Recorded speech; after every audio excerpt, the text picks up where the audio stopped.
That's true. You haven't met them. Yeah.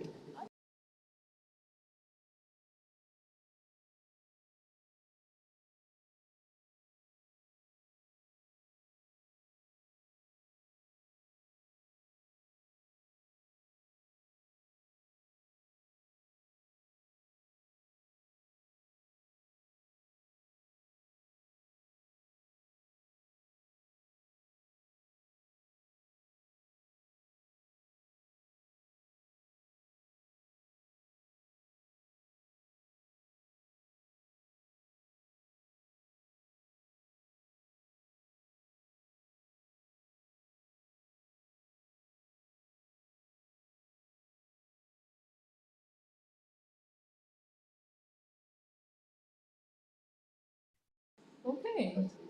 Herzlich willkommen. Welcome also to those sitting online and tuning in to the talk or dialogue on art and money. My name is Miu. I am a professor of art and economies at the Uni and at the Documentum Institute. And we have here Vienne Chan with us today. Herzlich willkommen.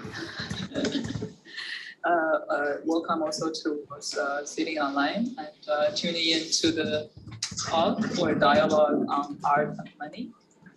My name is Miu. I am a professor of art and economy at the Uni and at the Documentum Institute.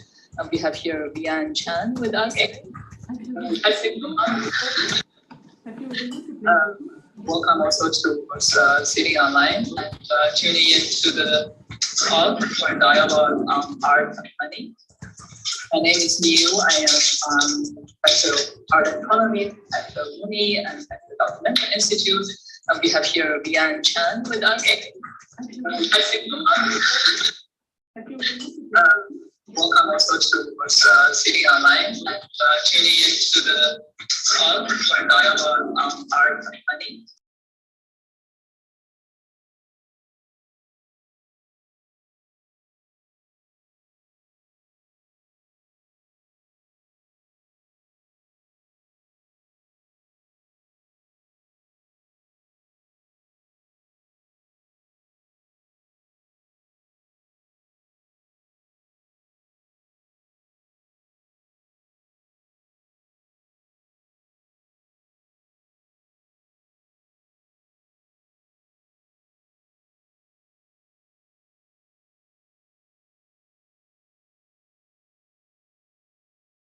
Social economic questions.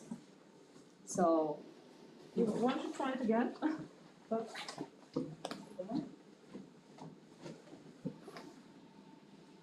think we're good to go, huh?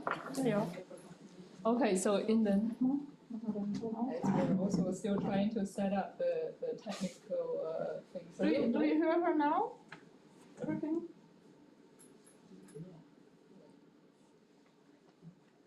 So online, people don't hear us? You're online, yes. Should be. Okay. I think yes. We try. Okay.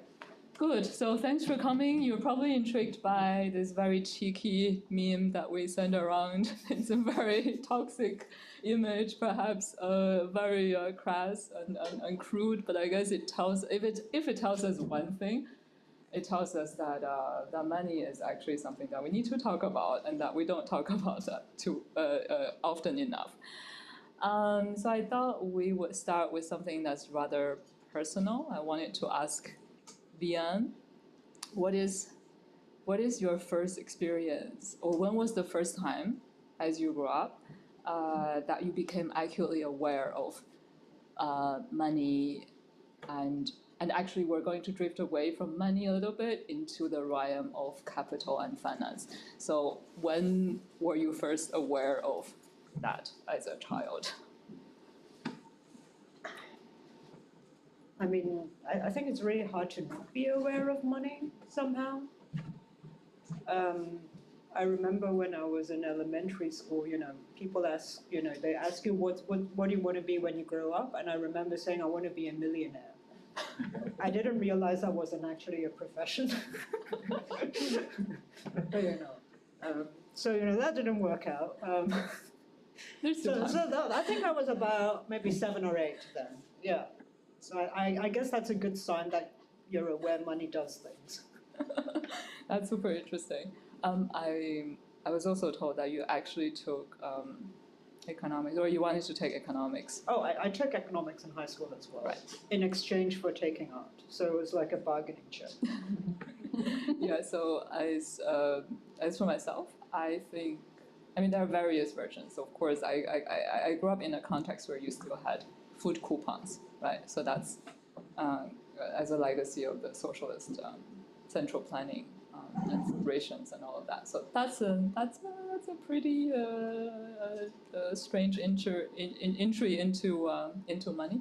And of course, some of these discussions are getting more relevant these days when we look at because it's actually no longer a market economy that we have. When big tech is controlling so much of the price setting mechanism, right? So some of these discussions as to, how do you calculate what is the worth of something? The whole socialist calculation debate is becoming more relevant once again in the time of digital capitalism. But another, I guess, personal entry point is that I also took back in high school an elective on investment in the stock market.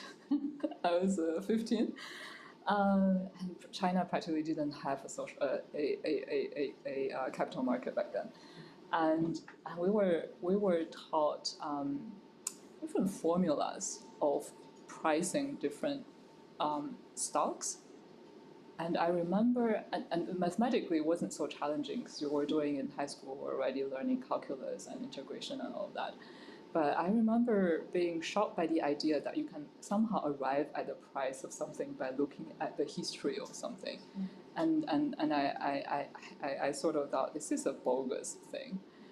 So I dropped out, and then I went back to my literature and film and mathematics and all of that. So I probably should have stayed. And then, yeah. So with that, we want to look at this intersection of art and money, or art and finance and capital. One of perhaps the more tried and tested places that we can start is, of course, via the Marxian theory of the labor theory of value, where we will be looking at the relation of labor, relations of production. We analyze things in terms of use and exchange value, and to arrive at a very scientific understanding of how value is created and how surplus value is extracted. So of course we have the famous equations of CMC and MCM, from commodity to money to commodities for the wage earners. And then for the capitalists, the MCM with the apostrophe. So how money for the capitalists can be transformed into something that begets more money, right? So and along the way, various theories have been trying to place art into this whole equation, and it becomes quite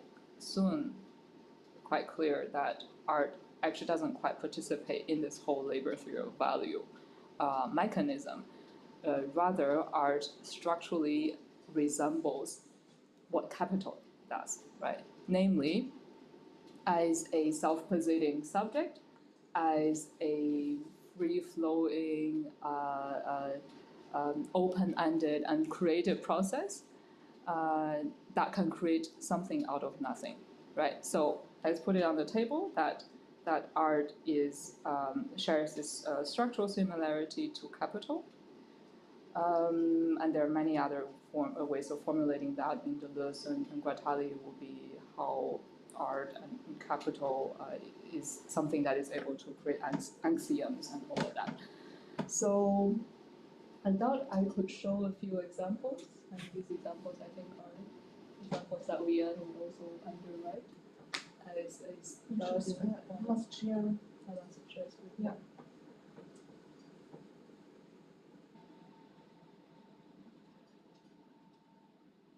Okay, so what we're looking at now,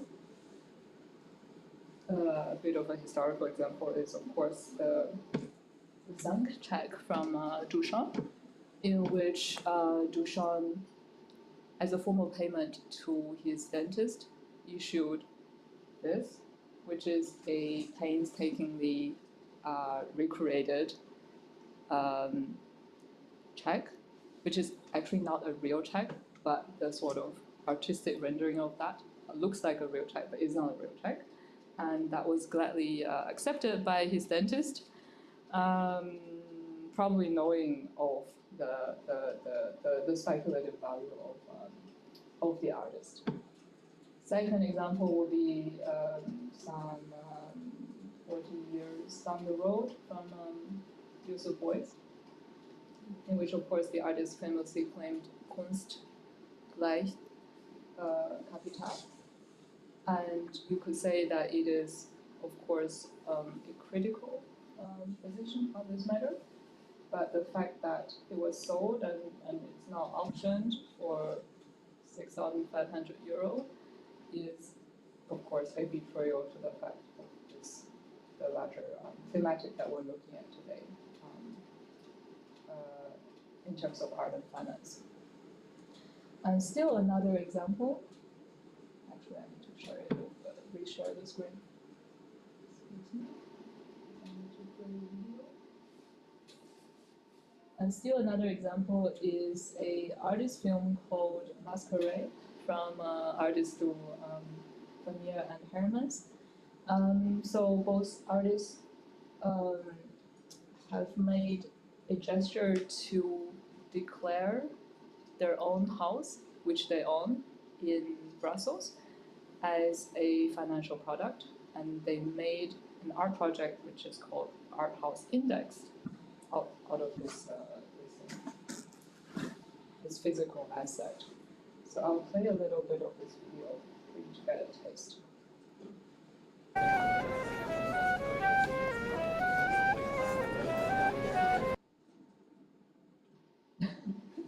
Now it's another technical issue.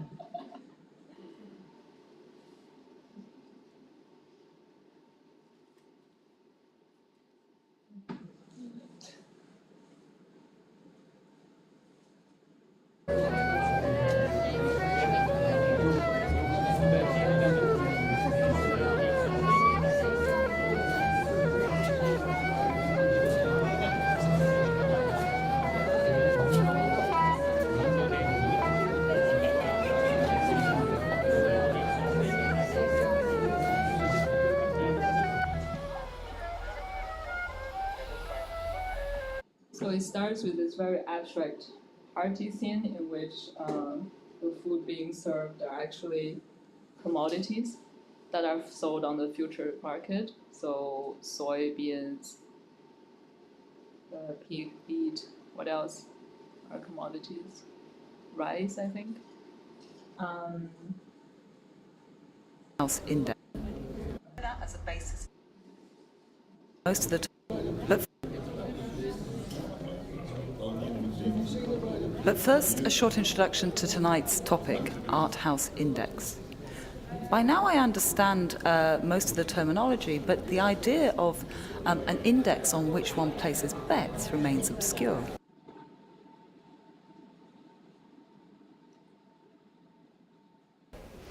The artists, Vermeer and Hermans, have invented a derivative for potential potential investment, an art house based on their penthouse in Brussels, but able to be rendered virtually at any creative global scale. That is in effect an index. What is Art House Index? I'm missing that. That's an index. A financial construction on a masquerade of real estate and art, on a hybrid concept that benefits a global virtual house with the artist's signature.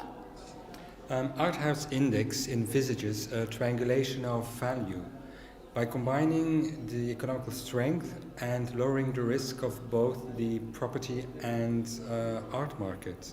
I believe that Art House Index can fulfill my desire for complete dematerialization of art.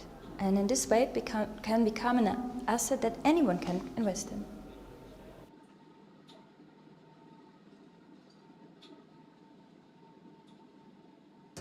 Its shape-shifting nature untamed and limited only by the artist's eine Gelegenheit für imagination. Grenzinvestierung. Hinter dieser Fassade What is it that verbirgt makes Art House Index so eine different, Vielfalt so von appealing? Formen, A überraschenden unique Sichtweisen, alchemy of art and atemberaubenden realism, a window into the soul, Unzähliges measuring the pulse veränderndes of culture, Leben the heart of mit civilization, revelation contradiction, its shape-shifting nature untamed and limited only by the artist's imagination. 究竟是什么使艺术住宅指数如此不同，如此有吸引力？艺术与地产独特的炼金术式的结合，通往心灵的窗口，文化脉搏的计量，人类文明的心跳，等等一切。是的。So the film also shapeshifts in between a white cube exhibition space, an auction house, a courtroom in which the whole art house complex is tried with forensic investors, and also this commodity trading party. And I guess, I mean, there are many layers. So you also see that there's sort of there are glitches, or there's like a B-rail thing going on, because the making of is also factored into the film. So when the film is presented as an installation, there's an algorithm that calculates if the market confidence in this artist's duo is up, then you get to see the good reels, and if the confidence is supposedly down, then you get to see the behind the scene when people really struggle to speak. And the person that you saw speaking is our very Andrea Phillips, who is one of the more prominent theorists working on the question of art and value, who has this notion of devaluation. How can we collectively kind of devalue things over time? Because that's also one of the proposals in this community currency space, where if you want to discourage hoarding, you can actually let things devalue. You can let your currency devalue over time. Yeah, and there are a few cameo appearances of myself in it. So if you stay long enough, you will see me playing a gallerist. Now, I guess such a project we could call, or we could say, deploys the technique of over-identification, because as much as this idea is a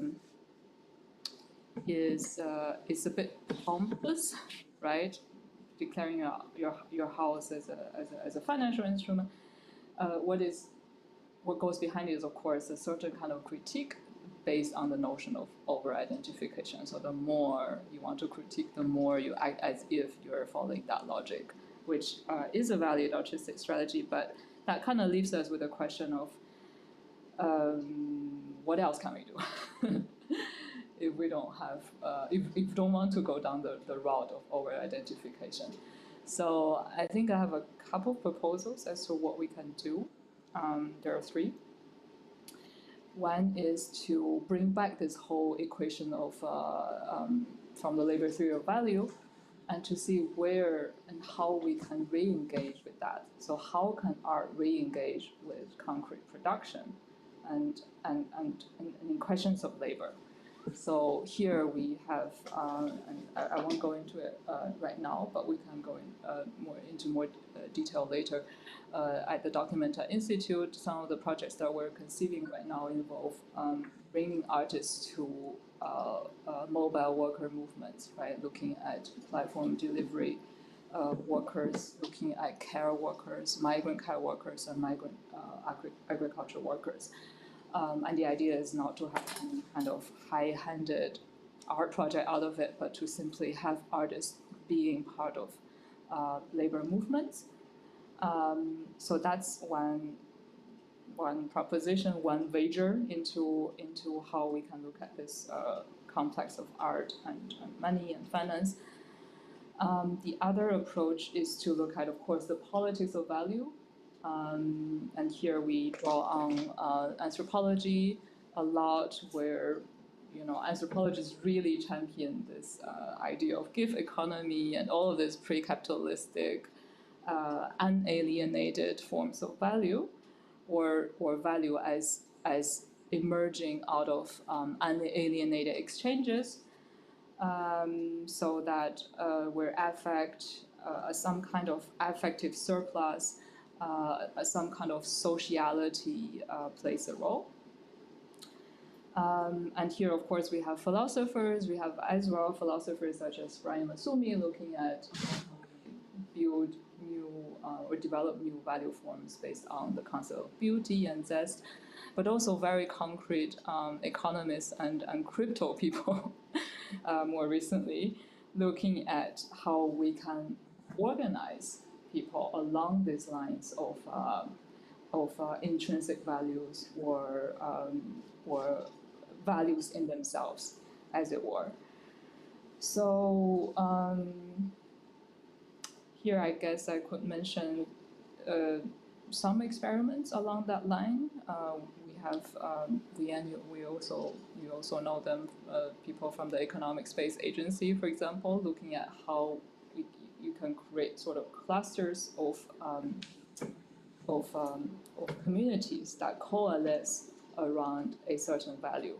And such communities exist. They have always existed, right? They always also coexist within the capitalistic system. So any kind of community, mutual aid society, or some kind of community that provide services to each other without foregoing the whole monetary exchange is arguably a form of that.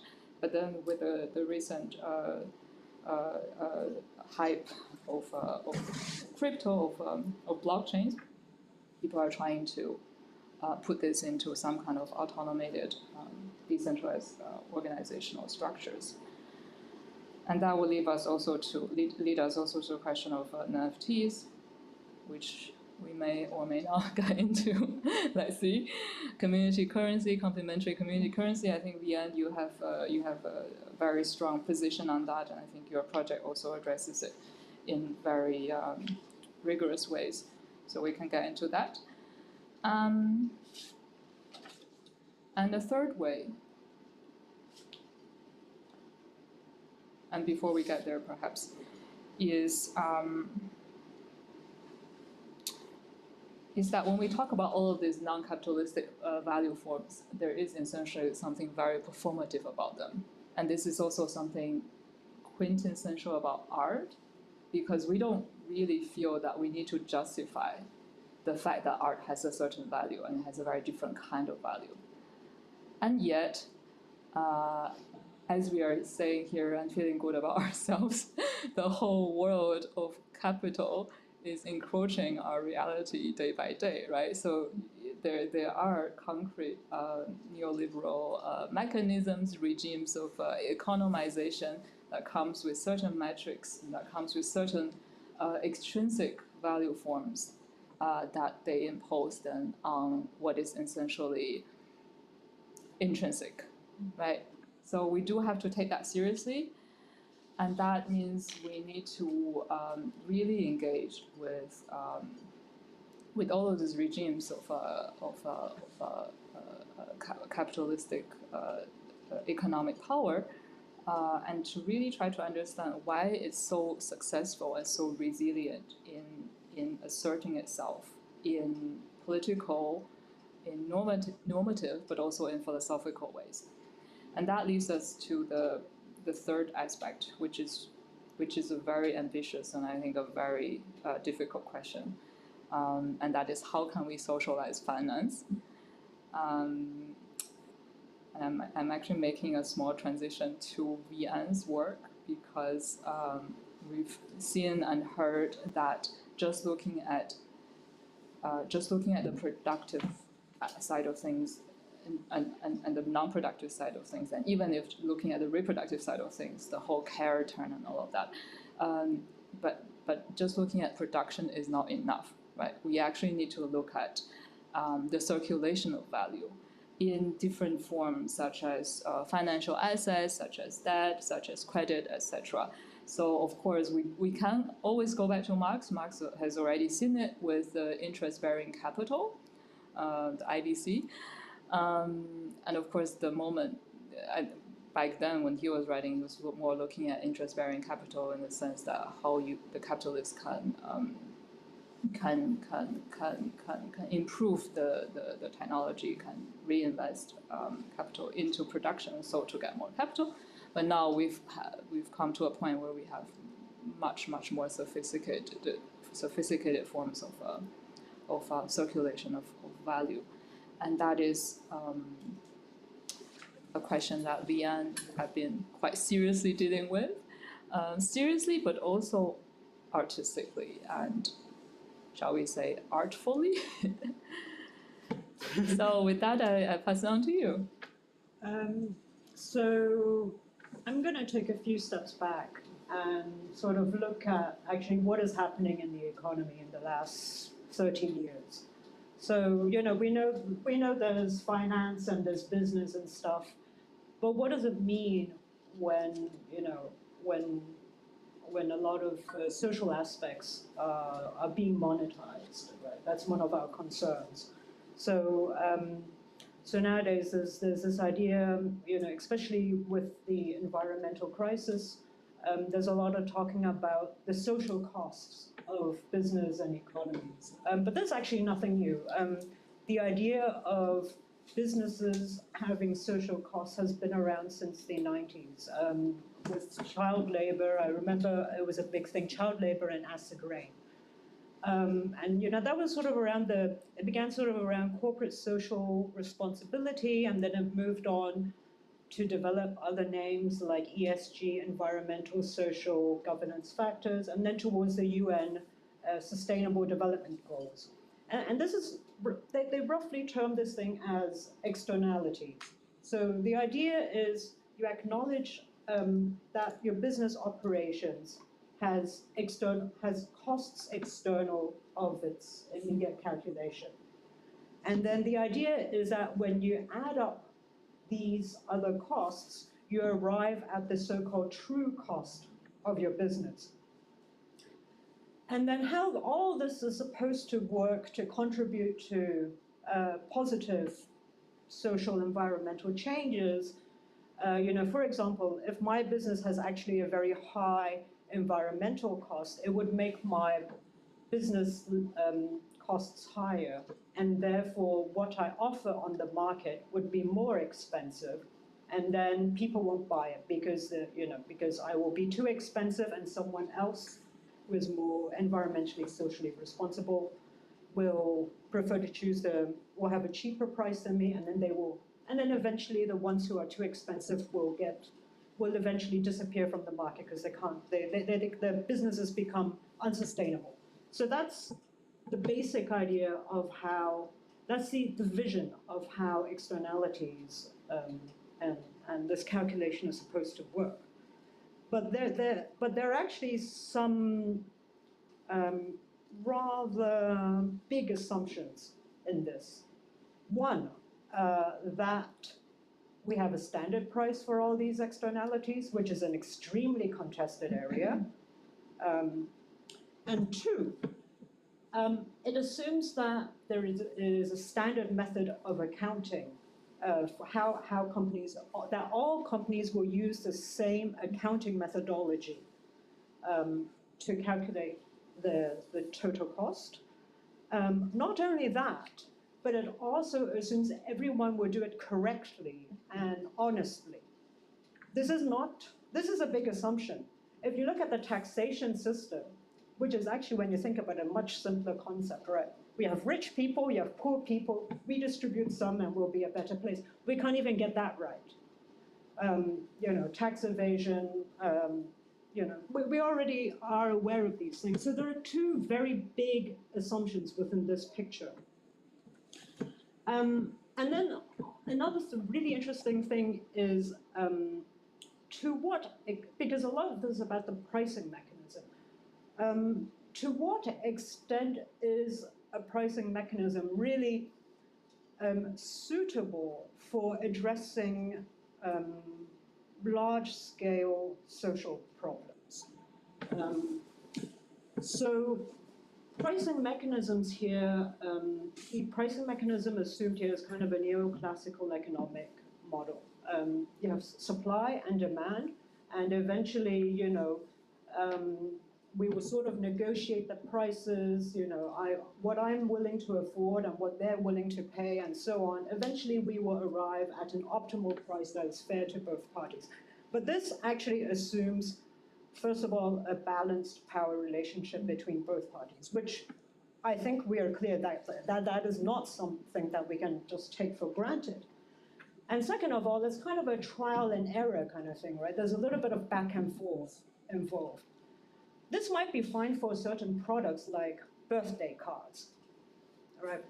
But if we're talking about a problem like climate change, how much room do we have left for this trial and error process? As in, how much room do we have actually left for the error part?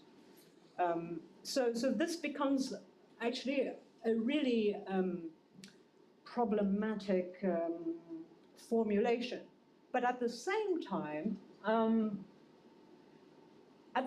not saying, you know, things like ESGs are bad, but this also, you know, first of all, maybe there's a greater kind of coordination on how we might actually all come together to deliver the vision might be better, because we don't all want to be doing one thing and then suddenly realize, oh, actually, we forgot about clean water. So some sort of coordination, but also this idea behind pricing externalities, which is really about counting what was not counted before, or what was undercounted before. So let's take that idea and sort of play around with it and maybe flip it around a bit. So if we're really talking about counting the unaccounted, what about looking at this more at a macroeconomic perspective? In that, you know, well, domestic labor has also been pretty undercounted. Care work has also been pretty undercounted. What if we actually start counting these things as assets to our economy? Wouldn't that then create a greater sense of resource rather than simply tackling the current problem as we have very limited means? From an environmental perspective, this is true. We have physical limited means, but I think when we start addressing so-called human capital more as an economic resource, then we can move beyond this austerity mindset. Because if we can, because what I'm proposing is, by acknowledging things like domestic labor, care work as higher value than they are, then potentially it can increase GDP, we can have a greater sense of well-being, and everyone can be better paid, and maybe we can find another way of working towards environmental and social solutions. So one thing I'm thinking is, what if we think about, so, you know, we have a physical economy, we've already acknowledged that there is a knowledge economy. But what about a care economy? Because when you think about it, okay, so far knowledge economy, a lot of the time is this R&D, research and development, really science and sexy stuff, which is all great. But when you think about it, what is really belying here is when care is applied to knowledge, right? Innovation just doesn't come when you just keep smashing the same thing repeatedly. It requires some kind of care applied to it. And when we think about the things we value in society, let's not even talk about economy. Let's think about things like doctors, teachers, and nurses. The best ones are the ones who are able to exercise a level of care in the profession, right? So these are things that we actually value. So what if we sort of think about how we can move towards a knowledge care economy instead? And what is really interesting about care is that there's actually no definition of care, but it's actually completely pervasive in our society. So I quickly went looking for a legal definition of care, and there is none, but it still exists, because it exists in the reverse, in that it exists in acts of negligence. So acts of negligence is like basically you didn't think about, you know, your neighbor or something, and then you caused an accident that could have been avoided. And care is mentioned in that context. So in a way, the definition of care is very, very nebulous. We know it exists, but we can't define it. And I think somehow, I mean, I don't have concrete answers, of course, but I think it's a very powerful thing to think about. Because in a way, whereas, you know, we have all these things like smart contracts and so on that can all be automated and make things much more efficient. But human experience is actually infinite. It cannot be broken down into codes. So if we maintain this idea of care, this can potentially kind of give maybe a more human direction of where we move towards. Do you want to introduce your project? Yeah, so I've been talking a lot. And now I'm going to talk about so now I'm going to talk about this project I've been working on. It looks at the provision of senior care. It's called the Institute of Care. And to be honest, when I started it, I wasn't really thinking about care or care work. I have very little experience in it. But I had been looking at financial markets and so on, and I was looking at the scale of pension funds. And they're really one of the biggest actors in financial markets. You know, the term is called whales. So what they do can have a really big impact on society because they dictate what capital and resources goes to whom.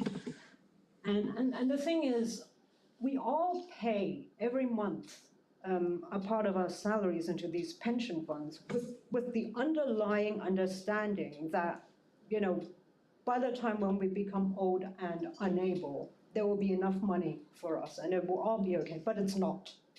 Like, it's already not okay. You know that for a fact? I mean, you open the newspapers today and you see it everywhere. It's not okay. And by the time I retire, I don't know whether there will even be a concept of retirement left. True. But we still keep paying every month, nonetheless. Right? So I was wondering, okay, there's something really wrong here. Is there a way we can change the provision of elderly care? So, of course, there are many, many problems related to it, but one of the issues is care work is severely underfunded.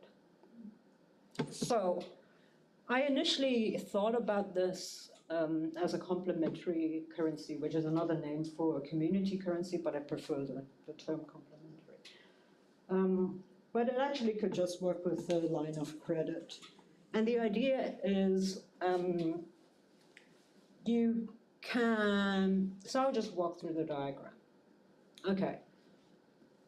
And then hopefully it will emerge as to how this could work. So there are various sectors of care, so senior care, child care, care for the disabled, and so on. You group them together. So all the care workers, you group them together into this big thing on top. It's called the Institute of Care, IOC. as an institution, it issues a parallel currency, and we'll just call it X for now. And then what it does is it starts by paying a part of the administration's salary in X. So for example, 1,000 euros, this is just a dummy number because it's easy to work with. So let's say the original salary is 1,000 euros. So now the manager receives 800 euros, but plus 200x. And X is worth 1-to-1. And X can be used to pay into a pension fund, which is run by the Institute of Care. And then what it does is the Institute also pays care workers, but instead of breaking down their original salary into euros and X, what it does is just adds a big payment of X on top.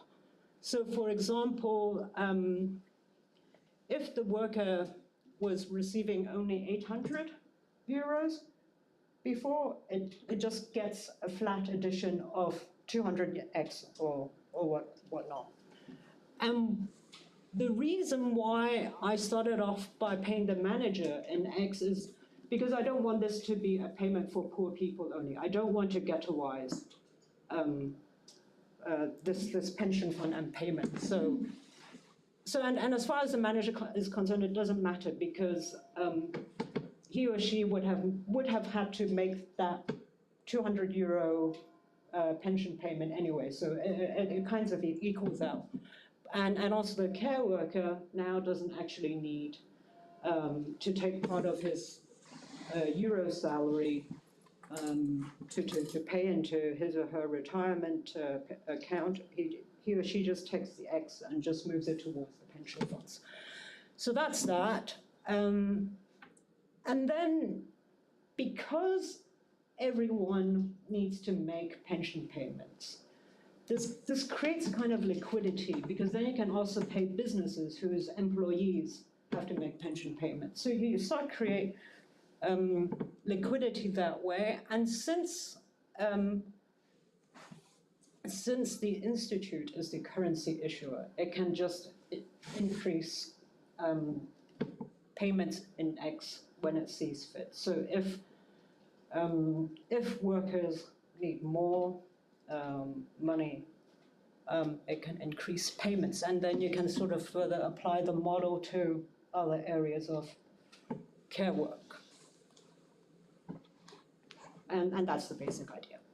But it doesn't have to, so I was thinking about this as a complementary currency, but it doesn't have to be a complementary currency. So actually, like, I'm taking up a lot of time, but it's really interesting, I promise. So actually, the care sector in Germany as in Europe, it's actually considered a really hot asset class by private investors. And the reason for this is once you reach a certain age and you sort of, once you start receiving care services, especially if you go into a care home, you can't back out of it. It's not like buying chocolate cake, right? It's something you just need. It's like paying rent. So what this means is there's a very steady stream of revenue. And this is great for investors. It's like rental income.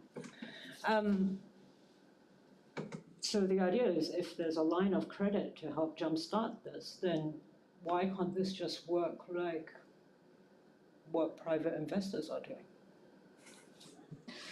There's a lot to unpack here. Let me see. I think I guess I have a few follow-up questions, and then we open up to the floor. Is it okay? Yeah. So, I mean, there's so much, and of course, the same idea, the same principle idea of creating liquidities where there is none in order to empower those who are disenfranchised, can also apply in the case of climate crisis, right? That would be another question, the carbon coin and all that. But maybe to go back to some of the fundamental ideas, the whole idea of what counts as productive output in the GDP, it's something that we really take so much for granted, right? And as you said, if we recognize care and all of this non-productive or reproductive labor as GDP, then we will arrive at a very different calculation of the GDP. And at the same time, there's a whole research on how the finance sector comes to be counted in the national account at all, because essentially these are actually bank transfers. So they don't have to count as production. They don't have to count as productive output. It is not productive output. It's only circulation of value. But there has been quite some good research from Bright Christophers, I'm sure you know, who looks at exactly what are the ideological underpinnings and the political forces behind making the finance sector part of the national GDP in the first place. So that's one thing more on the upstream.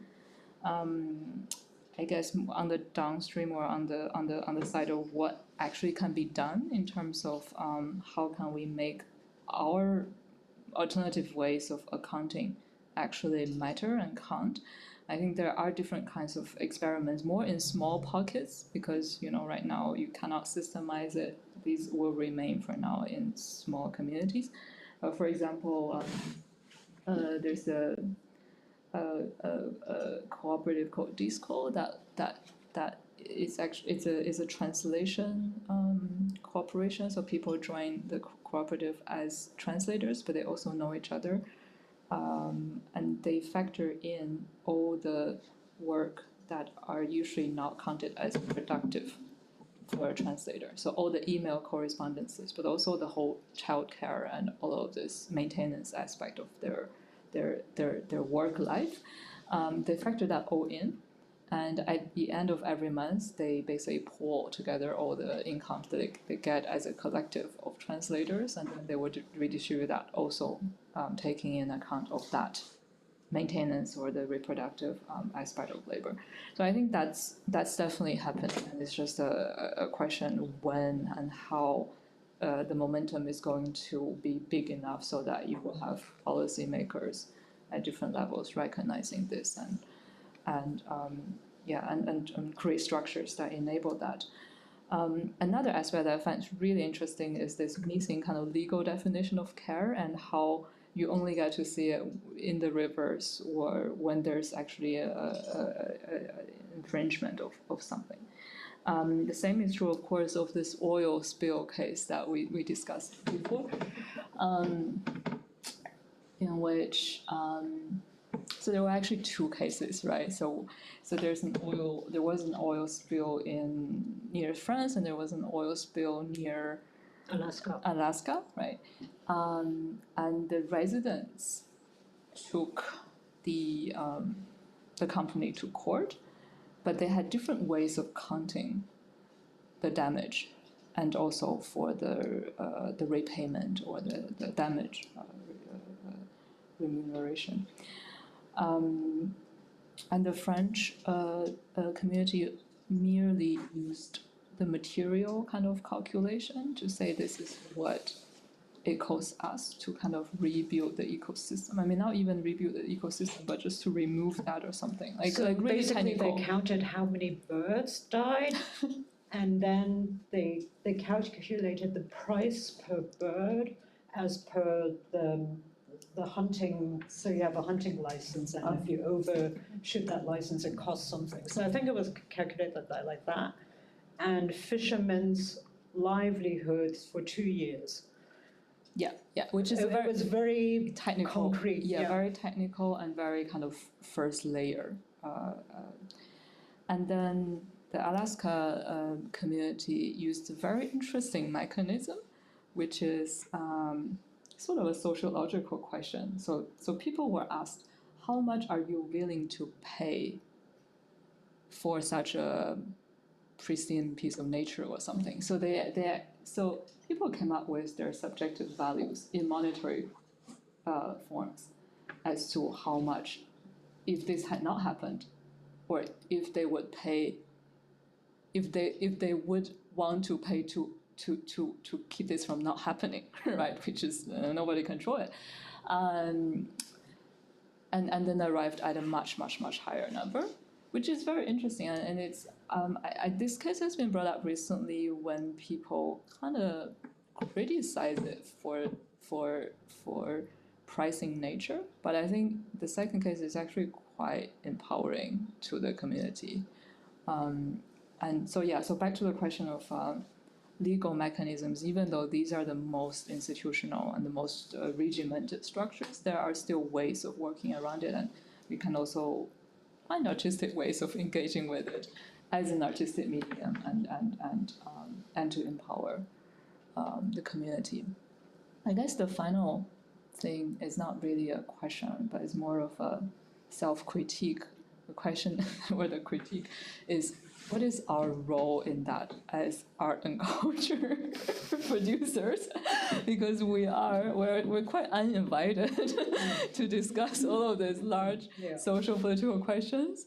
And what are the ways and channels to transform and translate what we think into, in a way, evidences, and also in a way, in languages that can be understood and processed by certain institutional structures. So I guess one example that we've also been speaking about earlier is,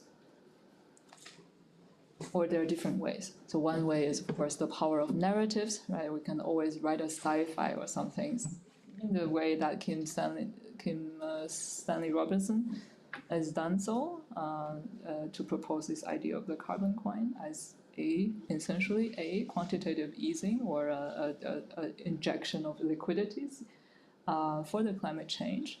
So that's one possibility. The other is, of course, using more experimental, more interactive, participatory methods such as role-play games, workshops, with maybe some of these people on the other side of the table, right, from policymakers, from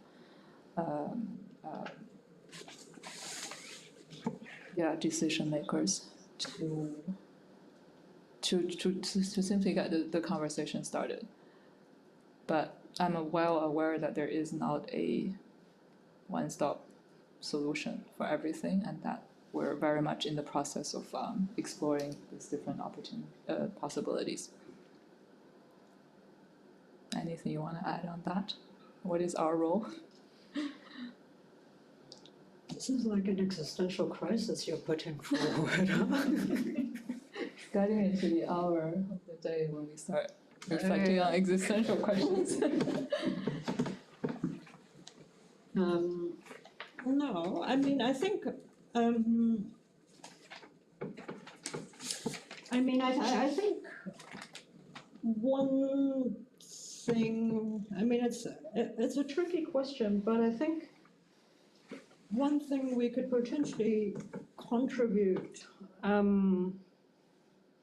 towards is maintaining social sustainability. And by this, I mean, so actually social sustainability is actually really poorly defined compared to environmentally sustainability. We have this vague idea that, poor people need money to live and that, we should help them.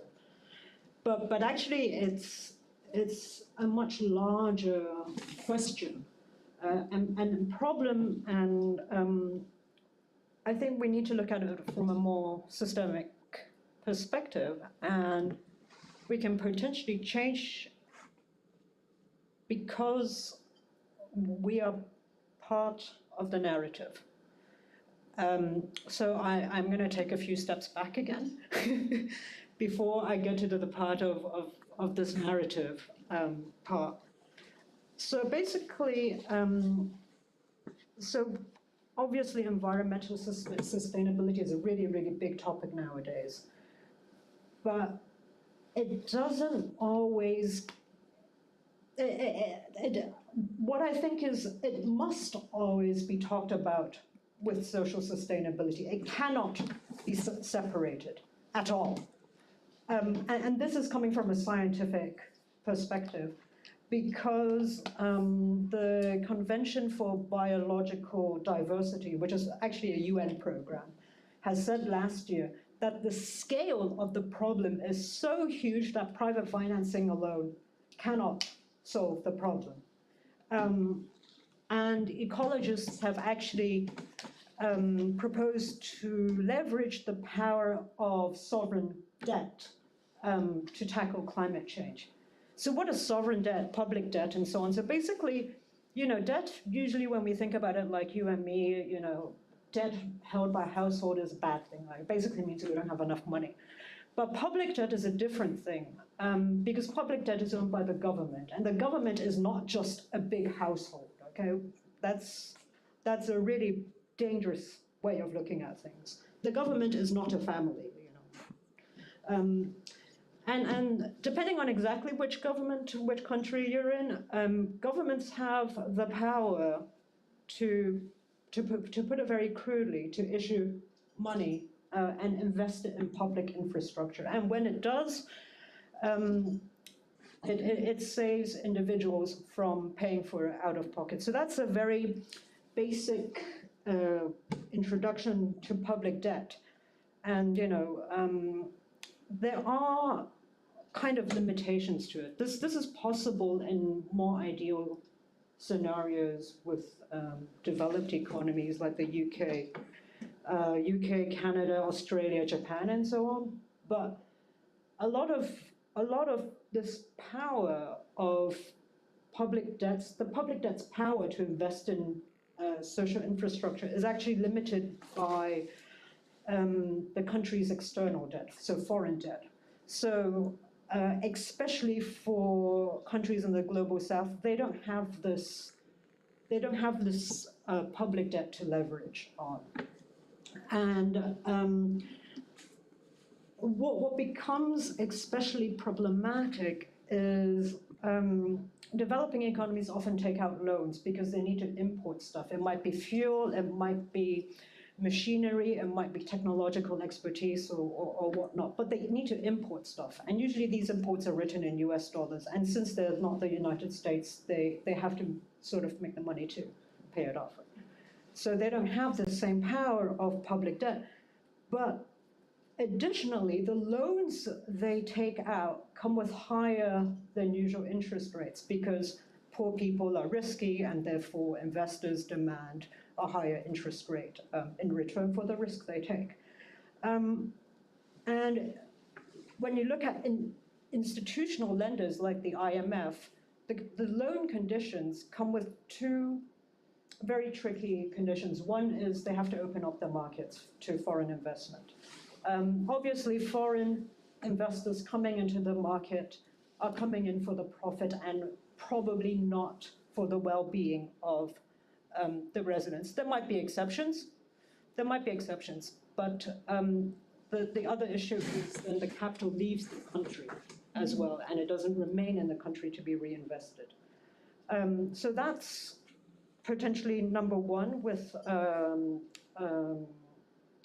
opening up the market. And number two is a lot of these IMF loans actually have austerity measures, which means there's a cap on how much the country can generate, can create public debt in relation to its GDP, which means that, maybe the country needed to import fuel and so on, but it could have used public debt to invest in education so it can build a more long-term future. But perhaps the cap on debt to GDP may not make it possible. So basically, ecologists are calling for a change to IMF loan conditions as well as debt forgiveness, so that economies in the global south are not so pressured to engage in basically the production and exporting of cheap goods because they need to pay off the interest rate. And at the same time, they're not able to invest in their own infrastructure.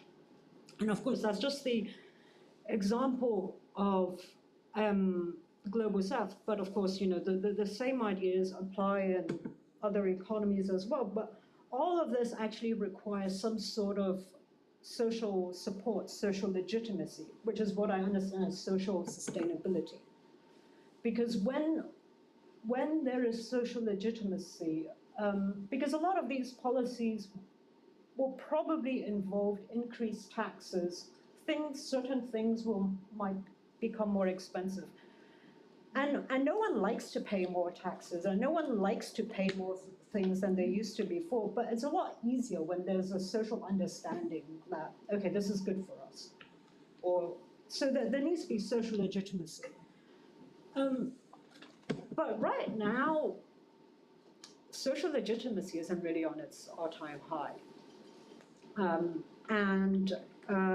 Nancy Fraser talks about this in her analysis of the transnational public sphere. So traditionally, the public sphere is this kind of Westphalian framework. It's based on the idea that, there's a public within a country, and its citizens will have opinions, there's a discourse, and then the government will act upon the discourse. But because in a globalized economy, the government has less leeway or less control over what it can affect in terms of delivering all of this. So then this idea of a public sphere as a space for collective action decreases. And then you add on top of this, in the past, I don't know how many decades, 2-3 decades, this move towards the market as the solution for everything, and that social problems are really market opportunities, and we can solve it all if we find a market solution. That also puts the government into kind of a more non-interventionist, almost like a voluntary role, which means that we've moved much more into this individual responsibility framework, which makes policies or any kind of measures, collective measures, really hard to enact because they're not socially sustainable. In that sense, there is no social support. But when you have social support, it can regenerate, and then it can work. So, anyway, long story short, how can we potentially maybe play a role as well? Maybe we can talk about what it actually means to be a collective again, right? When we think about so things like institutions, it's not just a building, right? It's a set of patterns, it's a set of behaviors. It's a particular cultural code that is beyond our individual lifetimes, and these are things that hold people together. And this is what maybe art and cultural professionals are perhaps better at. So maybe this is a place we can potentially have a small role. I don't know. We do have a line of work, or it's not exactly worked out, but we do feel the need to kind of place artists into the most unsexy, bureaucratic institutions so that things can be done slightly differently, maybe from the inside. Yeah, so I think once again we're back at the big and unwieldy institutions, whereas maybe the hopes that we see, or the gaps and the cracks within the system are rather come from all these practices that exactly evade, for example, the marketized solution of a social problem. Because of course, people are perfectly capable of solving their own social problems. People have weathered all kinds of difficulties for so many years, right? And so it's kind of a relearning process, and it's also a question of how can we connect these different practices? How can we amplify that? And with that, maybe it's not very satisfying as an answer, but I think we've reached the time, and I think we should open it up to the public so that we can have some conversations.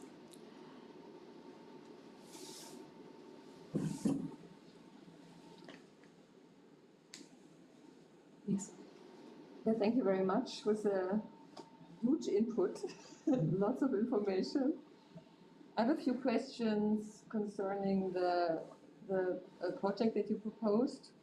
Like my first question is like, what is the scale that you envision for this project? Like, is it a society? Is it like a local community? Can it be scaled up or down?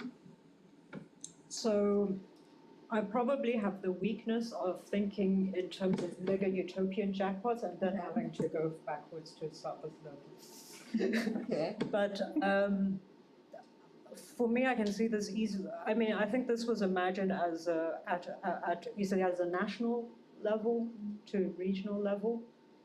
Right now, I'm trying to sort of accept, okay, we need to move on step by step, maybe. But in a way,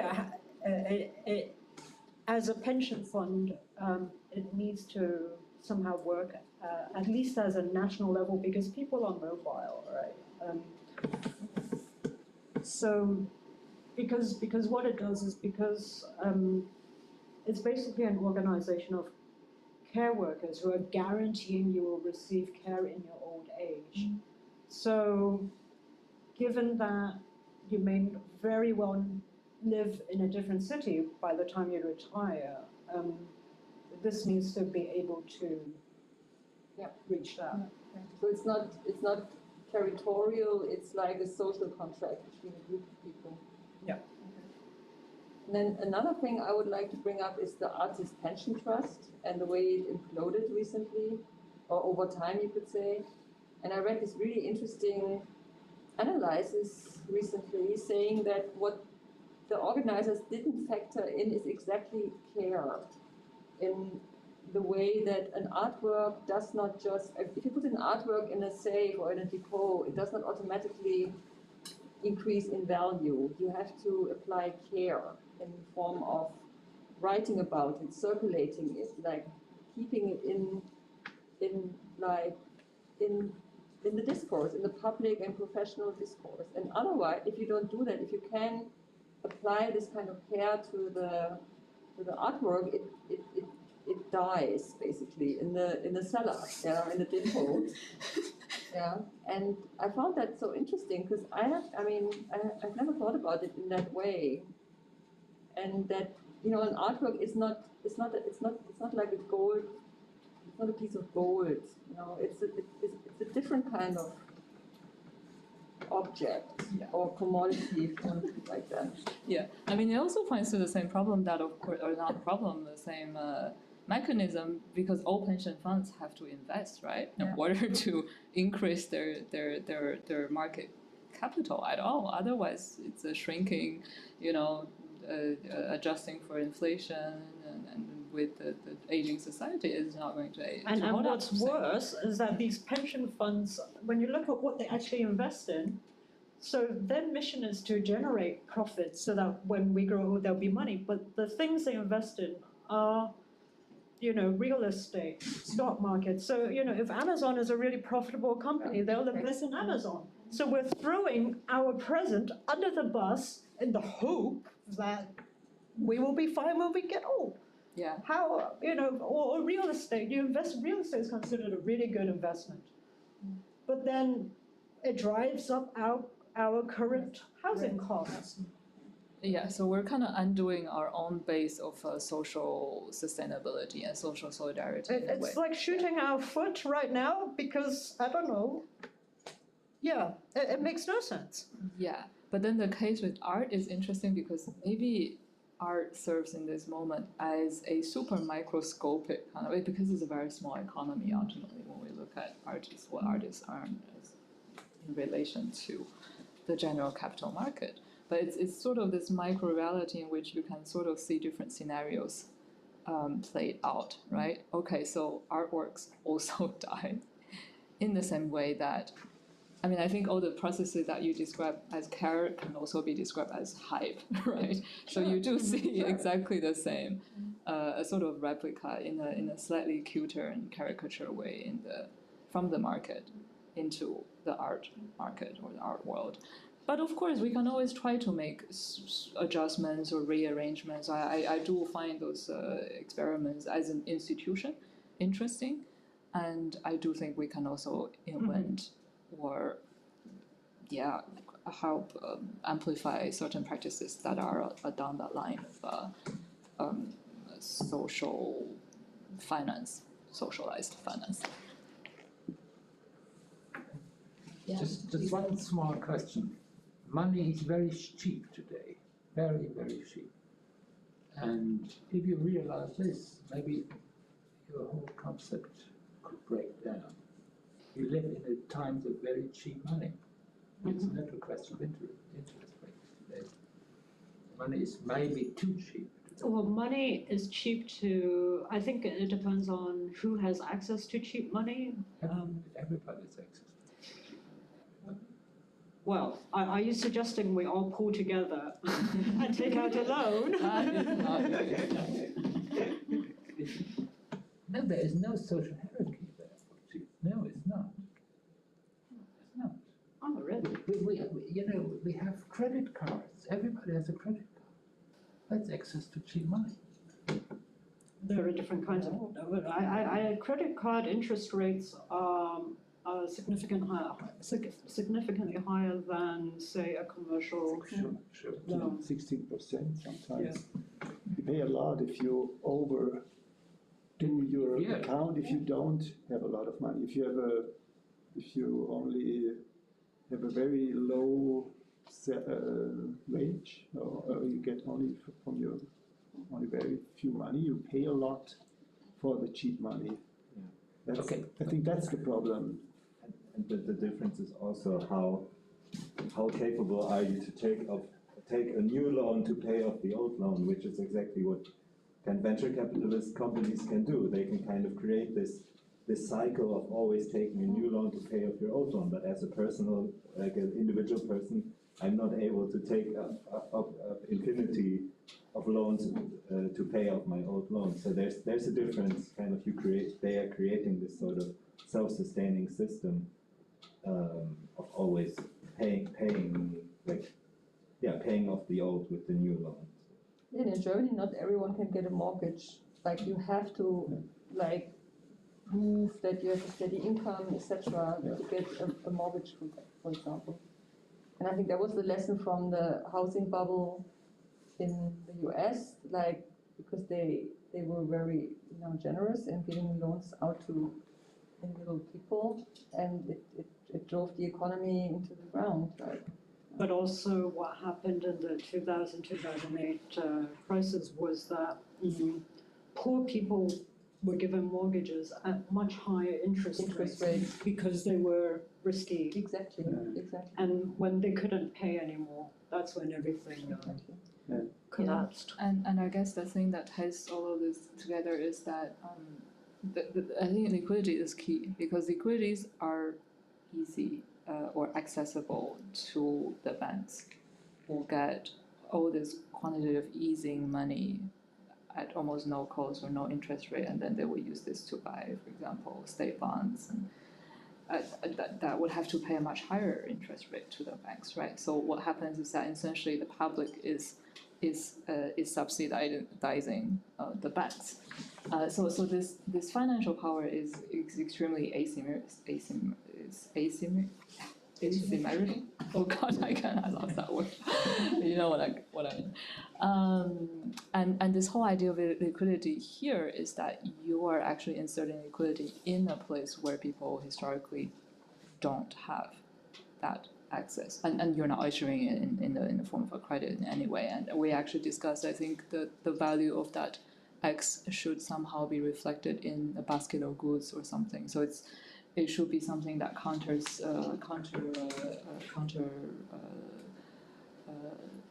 inflation and all of that. So that's the reality that we're looking at. I mean, there's no way for us to act on the banks. No, we're not going to wrestle them and bring them down by our ideas. We can only start with things that we think are places where we think are still actionable actions can be taken. I could, the same argument would be, why don't you speak about modern monetary theory?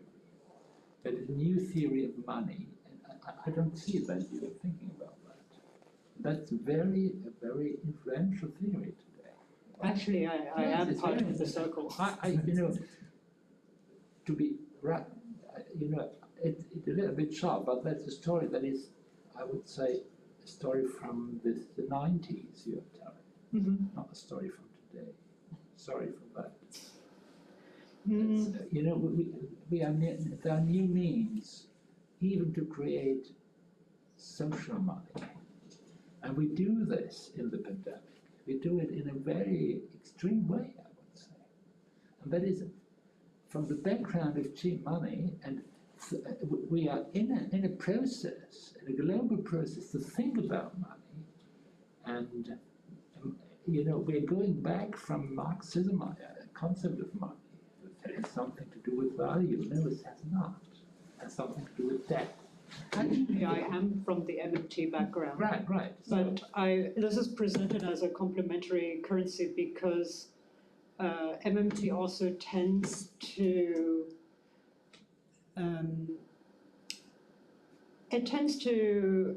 create very knee-jerk reactions from depending on which group you're already in, and I think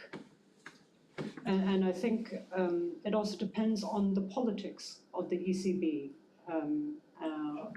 which I think that with the pandemic it's becoming clearer that okay, we can do this, but I think a lot of people.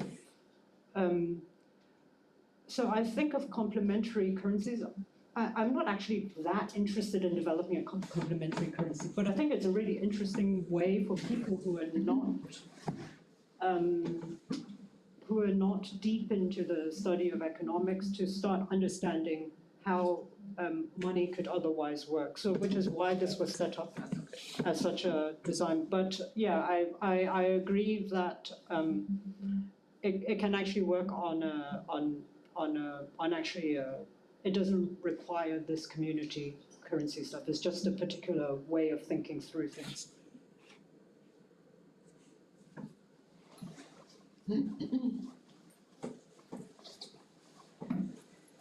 If there are no further questions, I shall ask you to give Vienne a round of applause and thank you.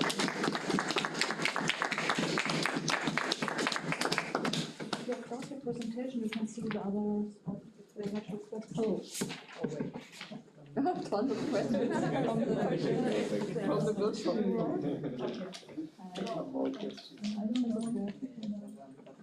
Thanks. Thank you. To